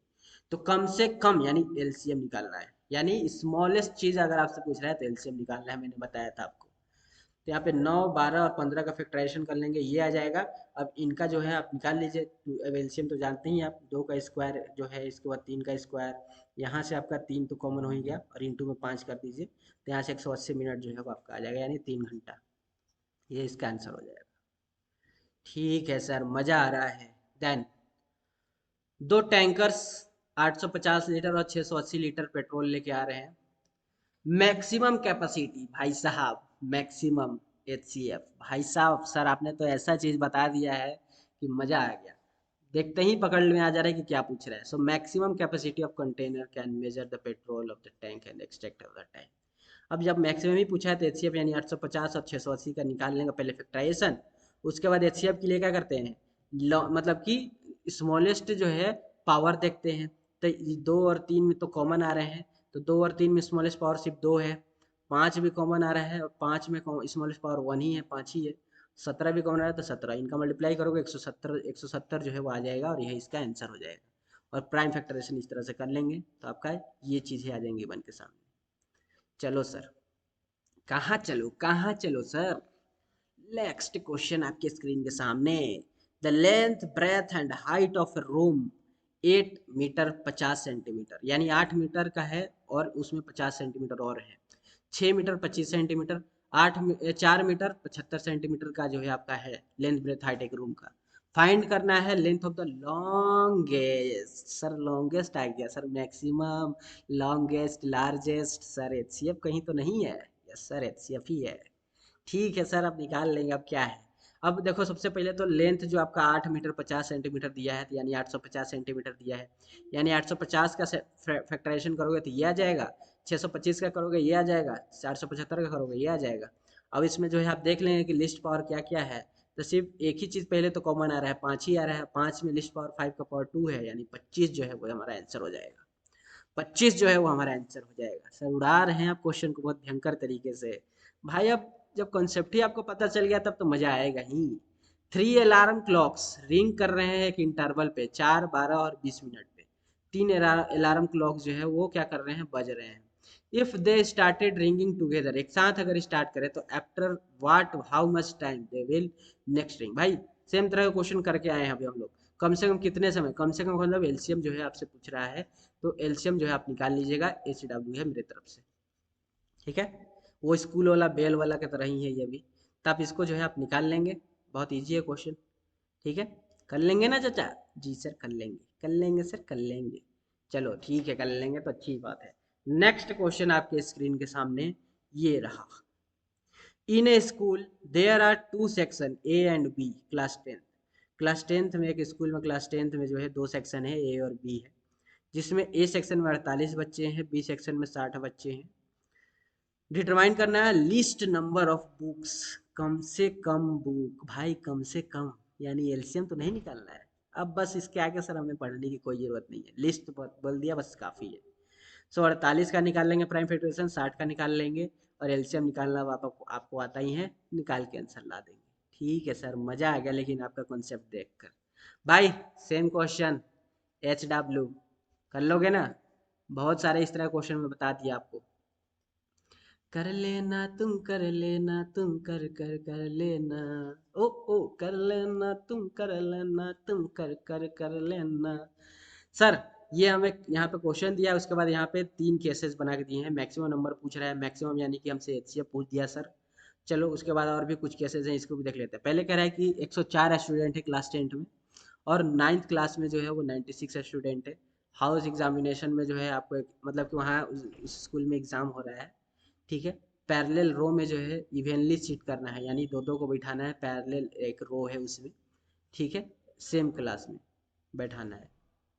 पहला कह रहा है कि मैक्सिमम नंबर बताइए कि पैरेलल रो में जो है each class of seating arrangement, यानी कि पैरेलल रो में ईच क्लास से जो है वो कितने मतलब कि रो बनेंगे, मैक्सिमम नंबर जो है रो का कितना होगा, ईच क्लास का मैक्सिमम रो कितने बनेंगे, ये आपसे पहला क्वेश्चन कह रहा है। तो मैक्सिमम यानी क्या हो गया, 104 और 96 का एचसीएफ। तो ये देखो एचसीएफ निकाले यानी 8। सर 8 रो जो है वो ईच क्लास का है, यानी कि 8 रो आपका 104 स्टूडेंट जो 10th में है उनका भी है, और 8 रो जो है वो 96 स्टूडेंट जो 9th में है उनका भी है। तो भाई डिवाइड कर देंगे, यानी 104 को 8 से डिवाइड कर देंगे, जो आएगा वो हो जाएगा आपका 10th का, और 96 में 8 का डिवाइड कर देंगे, जो आएगा वो हो जाएगा 9th का। यही आंसर हो जाएगा इसका। देख लेते हैं। सो मैक्सिमम रो जो है 104 को 8 से करोगे 13 आ जाएगा, और यहाँ पे जो इससे करोगे 12 आ जाएगा, दोनों का सम करोगे 25, यानी 25 रो जो है वो दोनों क्लासेस से बनेंगी मैक्सिमम, ठीक है। उसके बाद number of student 9th class में 8 थे, और number of student 10th class में कितने थे, 8 थे। ये तो भाई अभी हम लोग देखे थे ऊपर, तभी तो 8 से डिवाइड किए हैं। चलो ऑब्जेक्टिव क्या था उनको, कि कोई भी बच्चा जो है वो रिपीट ना हो, इनका ऑब्जेक्टिव क्या था, मतलब उस जो संस्था है उसका क्या ऑब्जेक्टिव था कि कोई भी बच्चा जो है अगल बगल में सेम क्लास के ना बैठे। उसका ऑब्जेक्टिव क्या था उनका, मतलब कि एक तरह से कहें तो लक्ष्य, मतलब कि क्या उनका कारण था कि सेम क्लास के बच्चे जो है वो एक आसपास ना बैठे।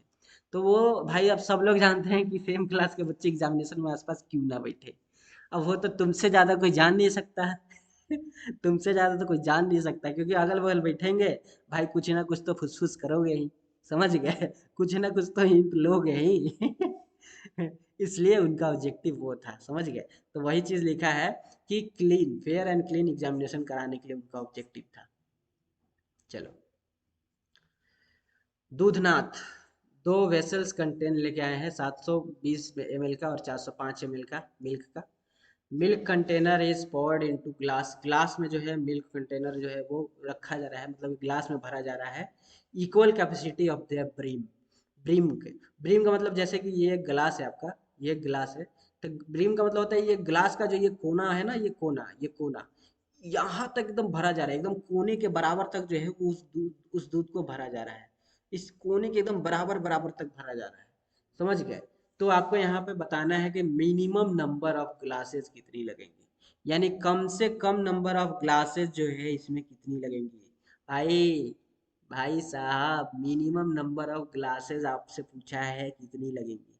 अब यहाँ पे कुछ बच्चे जो है वो मिनिमम नंबर ऑफ ग्लासेस देखते ही यहाँ पे एलसीएम निकाल देंगे। नहीं भाई साहब, ऐसा आपको नहीं करना है। इसमें एक चीज जो है वो आपको छुपा के रखा है। क्या? कि 720 और 405 ml जो आपका जो दूध है उसमें आपसे इनडायरेक्टली ये पूछा है कि maximum quantity of milk glass में, एक गिलास में मैक्सिमम क्वांटिटी ऑफ मिल्क कितना जा सकता है, कितना जा सकता है एक गिलास में मैक्सिमम क्वांटिटी ऑफ मिल्क। तो क्या करेंगे, 405 का और 720 का एचसीएफ निकाल लेंगे, जब मैक्सिमम पहले हमें निकालना है। तो हमारा को पता चला कि एक गिलास में जो है वो 45 ml तक जो है वो जा सकती है।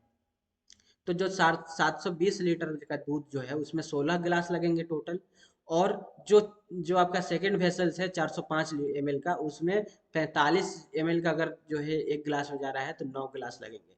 तो हमसे मिनिमम नंबर ऑफ गिलास पूछा था, तो 16 और 9 का जोड़ देंगे तो 25, तो ये हमारा मिनिमम नंबर ऑफ गिलासेस निकल जाएंगे। यहाँ पर आपका जो है वो कॉन्सेप्ट थोड़ा सा जो है वो लूज पड़ गया। कोई बच्चे, जो कुछ बच्चे होंगे जो मिनिमम नंबर देख के ही एचसीएफ जो है निकाल दिए होंगे, नहीं भाई, यहाँ पे आपसे इनडायरेक्टली एक चीज पहले हमसे हमने जो यहाँ पे एक चीज निकालना था कि 720 में कितने गिलास लग रहे हैं और 405 में कितने गिलास लग रहे हैं। तो मैक्सिमम नंबर ऑफ कितने जो है आपका मिल्क जो है कितने एक गिलास में जाएगा, कितने मैक्सिमम नंबर ऑफ मिल्क एक गिलास में भरेगा। तो मैक्सिमम यानी कि एचसीएफ निकालेंगे सबसे पहले इन दोनों का, और जो एचसीएफ आएगा उन डिजिट में जो है डिवाइड करके गिलास का संख्या निकाल लेंगे और उनका सम कर देंगे तो हमारा आंसर आ जाएगा। ठीक है, इस तरह से आप इसको करेंगे। Then next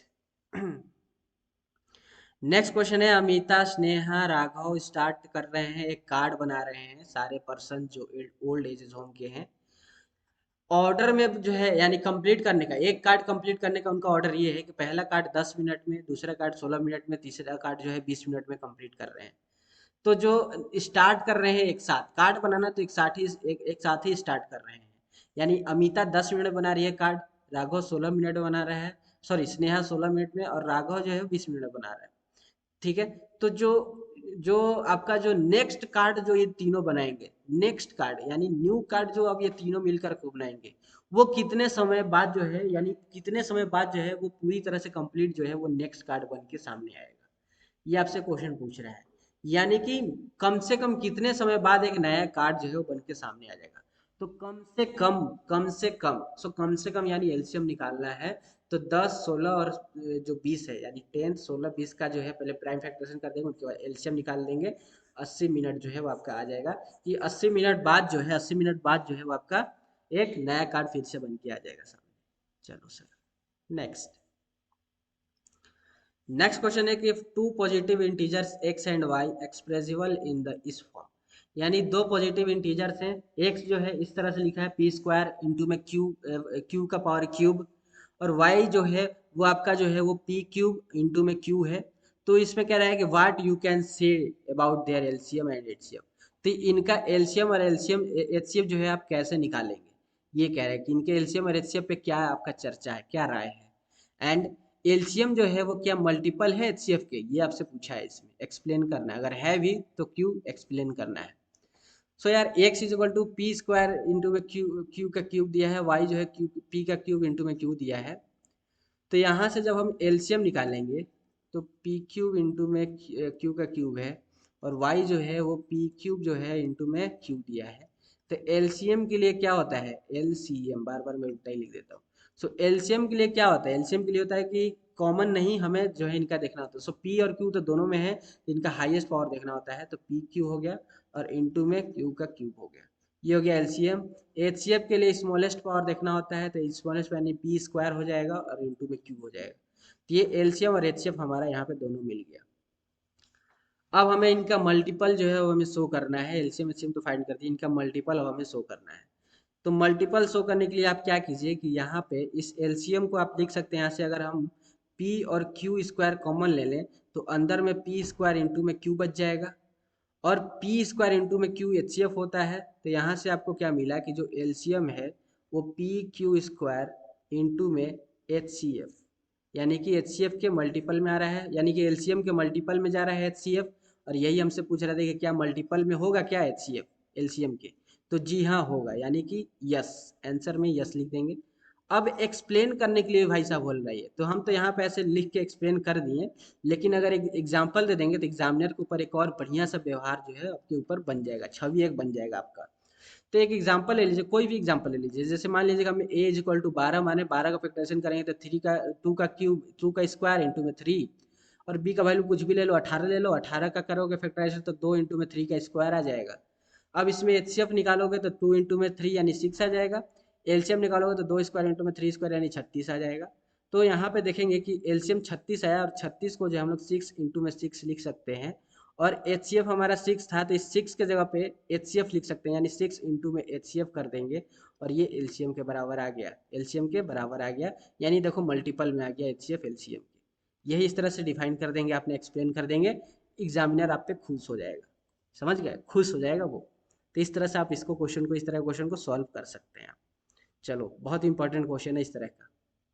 next question, so that one one and only one out, यानी यहाँ कह रहा है कि आपको शो करना है कि वन और सिर्फ only one, N N plus one और एन प्लस टू जो है वो डिवाइड करेगा 3 से, यानी 3 से जो है वो सिर्फ वन वन ही डिवाइड करेगा इसमें। सो और यहाँ पे n जो है वो एक पॉजिटिव इंटीजर है। ये आपको शो करना है कि ये जो 3 से जो है ये n और n+1 और n+2 जो है वो सिर्फ एक एक बार ही डिवाइड होगा। ये आपको क्या करना है, शो कर देना है। चलो देखते हैं कैसे करेंगे। भाई साहब ये क्वेश्चन तो बहुत इजी है, बहुत इजी है क्वेश्चन। सर कैसे? देखो अब यहाँ पे n+1 n+2 कह रहा है कि ये डिविजिबल है 3 से। मान लेते हैं लेट, इस सबको भूल जाओ, इतना जो लिखा हो इसको भूल जाओ। लेट जो n है, n is divisible by 3। n को मान लेते हैं कि 3 से डिविजिबल है। तो n जब 3 से डिविजिबल है तो यहाँ पे जो है आपका q और r जो है आपने फॉर्मूला देखा होगा। क्या चीज, कौन सा फॉर्मूला देखा होगा? p इज इक्वल टू में ये वाला फॉर्मूला आपने देखा है? कौन सा सर, कौन सा देखा है सर, बताओ तो। अरे आपने नहीं देखा वो वाला dividend is equal to divisor multiply में क्वेशेंट प्लस में रिमाइंडर। तो वही वाला आप यहाँ पे फॉर्मूला लगाना है। तो क्यू और आर कुछ भी मान लेते हैं यहाँ पे है। तो यहाँ पे एन का जो फॉर्म बनेगा वो एन इज इक्वल टू बन जाएगा आपका क्या, यहाँ पे एन जो है N is equal to 3 into में क्वेशेंट प्लस में रिमाइंडर जो है आपका फॉर्म बनेगा। यानी एन एक नंबर है और क्यू जो है इस नंबर का क्वेशेंट है, आर रिमाइंडर है इस नंबर का, और ये 3 का मल्टीपल है यानी कि 3 से मल्टीप्लाई हो गया ये। तो ये आपका फॉर्म यहाँ पे बन गया। अब यहाँ रिमाइंडर का एक आपको केस पता होगा कि रिमाइंडर जो है वो आपका क्या होता है, जो डिवाइजर है उससे छोटा होना चाहिए। यानी कि आर जो है वो आपका 0 या 0 से बड़ा होना चाहिए, लेकिन बी से जो है, लेकिन क्यू से जो है, क्यू से, इस क्यू से जो है वो क्या होना चाहिए, छोटा होना चाहिए। क्यू से जो है, क्यू सॉरी क्यू से कह रहे हैं यार, क्वेश्चन से क्यों छोटा होना चाहिए, डिवाइजर से छोटा होना चाहिए ना।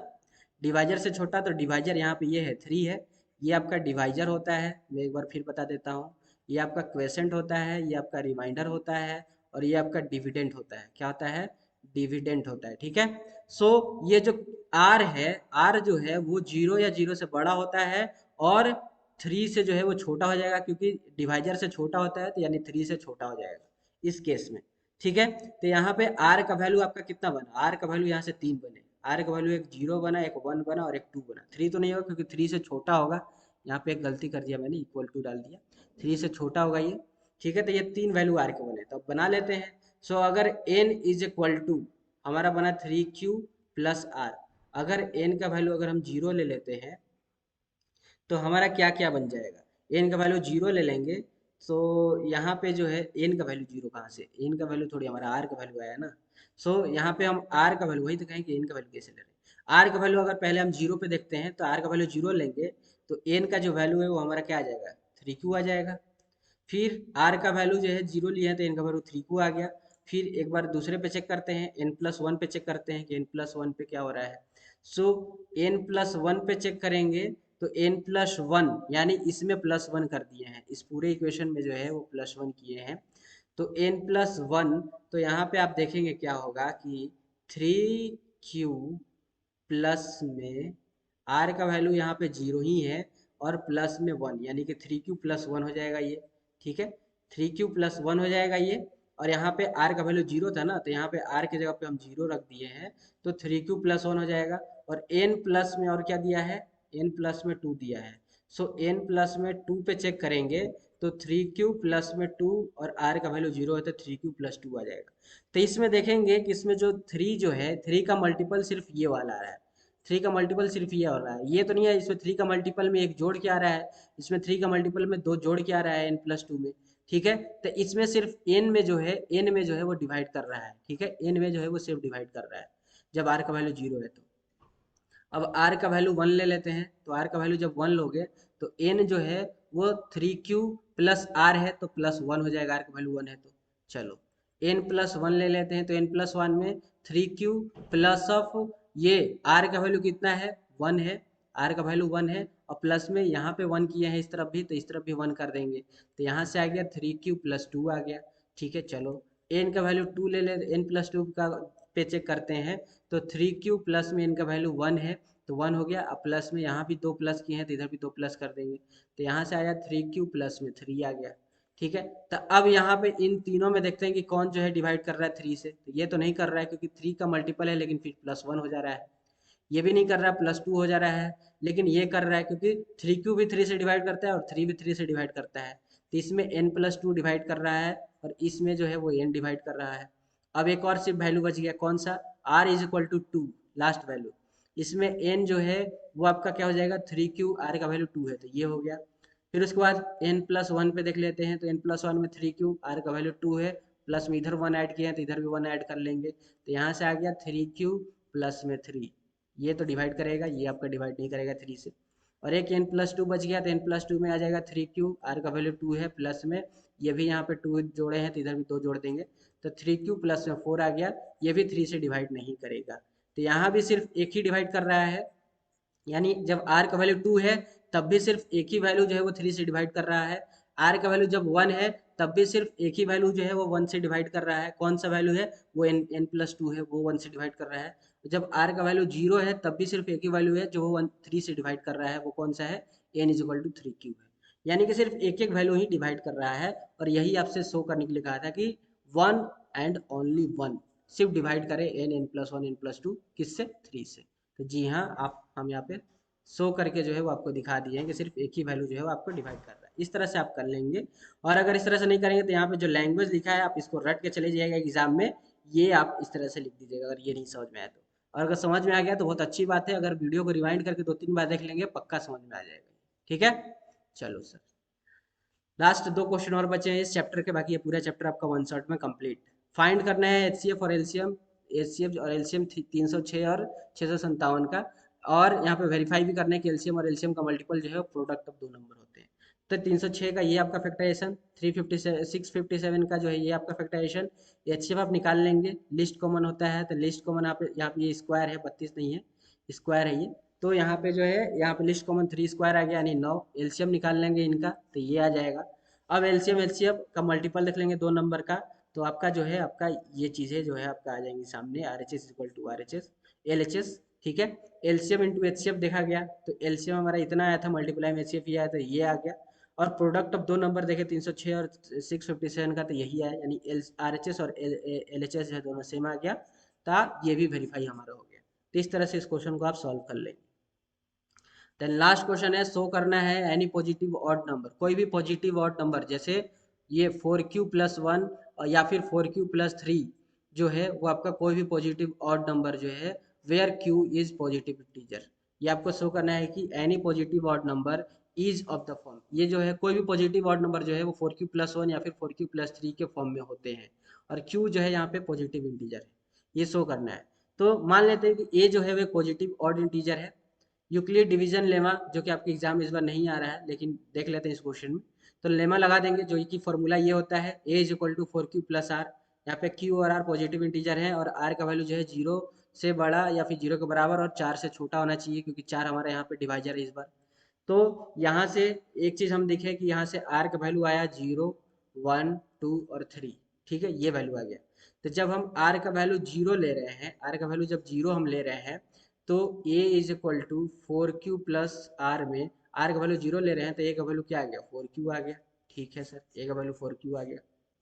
देन जब हम r का वैल्यू 1 लेंगे तो a इज इक्वल टू क्या आ जाएगा, 4q+1 आ जाएगा। जब r का वैल्यू 2 लेंगे तो a इज इक्वल टू क्या आ जाएगा, 4q+2 आ जाएगा। जब r का वैल्यू 3 लेंगे तो a इज इक्वल टू क्या आ जाएगा, 4q+3 आ जाएगा। ये आपका 4 वैल्यू यहाँ पे आ जाएगा सामने, लेकिन कह रहा है कि हमारा जो ऑड इंटीजर होते हैं, पॉजिटिव ऑड इंटीजर, वो 4q+1 और 4q+3 के जो है वो आते हैं बराबर ऑड इंटीजर। तो यस, बात सही है, क्यों, क्योंकि सर अगर हम इसमें देखते हैं तो इसमें जो है ये 2 का मल्टीपल में अगर कोई, आपको पता होना चाहिए कि 2 के मल्टीपल में अगर कोई नंबर है तो वो हमेशा इवन नंबर होगा, वो जो हमेशा जो क्या नंबर होगा, यानी इन 2 के मल्टीपल में अगर कोई भी नंबर है तो ये पूरा जो नंबर है वो हमेशा कैसा होगा, एक इवन नंबर होता है, ये आपको पता होना चाहिए। तो अगर हम इसको देखें, इस वाले नंबर को, इसको हम a is equal to 2 into में 2q लिख सकते हैं। अब ये 2 का मल्टीपल है यानी कि ये तो इवन नंबर होगा, लेकिन हमसे ऑड इंटीजर पूछा है यानी कि ये वैल्यू नहीं हो सकता है, a is equal to 4q नहीं हो सकता है। उसी तरह से इसको भी हम क्या लिख सकते हैं, इसको जो है a is equal to 4q+2 लिखा है, अगर 2 कॉमन ले ले तो 2q+1 हो जाएगा, ये भी 2 का मल्टीपल है यानी ये भी एक इवन नंबर हो गया। लेकिन हमसे ऑड नंबर पूछा था तो हमसे ऑड नंबर में क्या, कौन सा फॉर्म होगा, एक तो 4q+3 का फॉर्म बनेगा और एक 4q+1 का फॉर्म बनेगा, हमने शो कर दिया। तो इस तरह से आप जो है वो शो कर देंगे दोनों को, ठीक है। वो इस तरह से आप शो कर देंगे, इस तरह से हमने शो कर दिया। तो इस तरह से आप जो है पूरा जो हम लोग रियल नंबर को क्वेश्चन, रियल नंबर जो चैप्टर है उसको हम लोगों ने निपटा डाला, खत्म कर डाला, ठीक है। पूरा फुल रिवीजन जो है वन शॉट में हम लोगों ने कर दिया। कैसा लगा वीडियो बताएंगे कमेंट करके। और हाँ यार, चैनल को सब्सक्राइब लाइक शेयर सब किया करो चैनल का, समझ गए, क्योंकि मोटिवेशन मिलता है यार हमें। इस तरह का मजेदार क्लास, बताओ इतना मजेदार क्लास कौन लाएगा। इतना important important question single video में हम कंप्लीट करा दे रहे हैं। इसके बाद अभी मैं आपको बता दूं कि ट्रिग्नोमेट्री का भी आने वाला है, ठीक है। ट्रिग्नोमेट्री का आएगा, हाइट एंड डिस्टेंस का आएगा, उसके बाद आपका स्टैटिक्स एंड प्रोबेबिलिटी, ये सब कराने वाले हैं, ठीक है। और उसके बाद आपका अभिषेक सर भी जो है आप जल्दी आपका आएंगे। और एक और चीज़, लाइव क्लास आपका मैथ का स्टार्ट हो रहा है बहुत जल्द, इंतजार की घड़ियां खत्म होंगी, ठीक है। तो ये भी आप ध्यान में रखेंगे। चलिए, आपका हर चीज़ सुना जा रहा है, आपने बोला लाइव क्लास लाइए, लाइव क्लास लाइए, लाइव क्लास, हमने लाइव क्लास जो मैथ का जो है वो जुगाड़ कर दिया। तो मैं आपके लिए सब चीज़ कर रहा हूँ, तो यार आप भी सब चीज़ किया करो ना। लाइक शेयर और सब्सक्राइब जरूर किया करो चैनल को, आ रहे हो अगर नहीं तो। चलो मिलते हैं नेक्स्ट क्लास में, तब तक के लिए जय हिंद जय भारत। पढ़ाई करते रहो इसी तरह से, बोर्ड में फूल डालना है, ठीक है। चलो बाय बाय।